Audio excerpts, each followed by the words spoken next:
தமிழகத்தில் தேர்தல் பிரச்சாரம் நாளையுடன் முடிவடையும் நிலையில் தமிழகம் முழுவதும் தலைவர்களும் வேட்பாளர்களும் மேற்கொண்ட பிரச்சாரத்தின் தொகுப்பை தற்போது பார்க்கலாம்.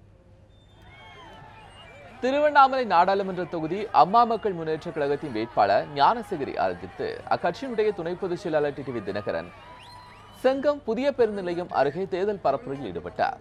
மறைந்த முதலமைச்சர் ஜெயலலிதாவின் வெற்றி சின்னமான இரட்டை இலை தற்போது துரோகிகள் கைகளில் சிக்கியுள்ளதால் ஆர்கே நகர் இடைத்தேர்தலிலேயே அச்சின்னத்தை மக்கள் புறக்கணித்து விட்டனர் என்றும் டிடிவி தினகரன் விமர்சனம் செய்தார். தூத்துக்குடி மாவட்டம் சாத்தான்குளம் சுற்றுவட்டார பகுதிகளான பன்னம்பாறை, தாமரைமொழி, நடுவங்குறிச்சி உள்ளிட்ட பகுதிகளில் திமுக வேட்பாளர் கனிமொழி வீதி வீதியாக சென்று வாக்கு சேகரித்தார். அப்போது பேசிய அவர், மதத்தின் பெயரால், சாதியின் பெயரால் மக்களை பிரித்து கலவரத்தை ஏற்படுத்தும் இயக்கம் பாஜக என குற்றம் சாட்டினார். தாமரை மலர்ந்தால் தமிழகத்தில் நோய் வந்து விடுமோ என்ற அச்சம் நிலவுவதாக கனிமொழி கூறினார்.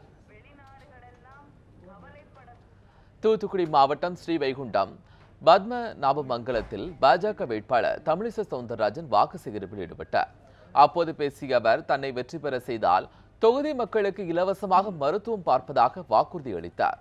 மணிமுத்தாறு அணையிலிருந்து புதிய கால்வாய் அமைக்கப்பட்டு குடிநீர் பிரச்சினை தீர்க்க நடவடிக்கை எடுக்கப்படும் என்றும் தமிழிசை சவுந்தரராஜன் தெரிவித்தார்.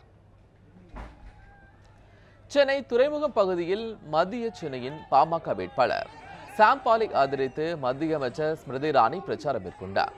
பூக்கடை, காவல் நிலையம், அம்மன் கோவில் தெரு, வால்டாக்ஸ் சாலை, சவுகார்பேட்டை உள்ளிட்ட பகுதிகளில் அவர் திறந்த வேனில் வாக்கு சேகரித்தார். ராமநாதபுரம் மக்களவை தொகுதியின் இந்திய யூனியன் முஸ்லிம் கட்சியின் வேட்பாளர் நவாஸ் கனி பெரியப்பட்டினம், திருப்புல்லானி, உத்தரவை உள்ளிட்ட கிராமங்களில் வாக்கு சேகரித்தார். பின்னர் செய்தியாளர்களிடம் பேசிய அவர், தான் வெற்றி பெற்றால் கடல் அட்டை மீதான தடையை நீக்க நடவடிக்கை எடுப்பதாக வாக்குறுதி அளித்தார். ராமநாதபுரம் மக்களவை தொகுதி இந்திய யூனியன் முஸ்லிம் லீக் கட்சியின் வேட்பாளர் நவாஸ் கனி பெரியப்பட்டினம், திருப்புல்லானி, உத்தரவை உள்ளிட்ட கிராமங்களில் வாக்கு சேகரித்தார். பின்னர் செய்தியாளர்களிடம் பேசிய அவர், தான் வெற்றி பெற்றால் கடல் அட்டை மீதான தடையை நீக்க நடவடிக்கை எடுப்பதாக வாக்குறுதி அளித்தார்.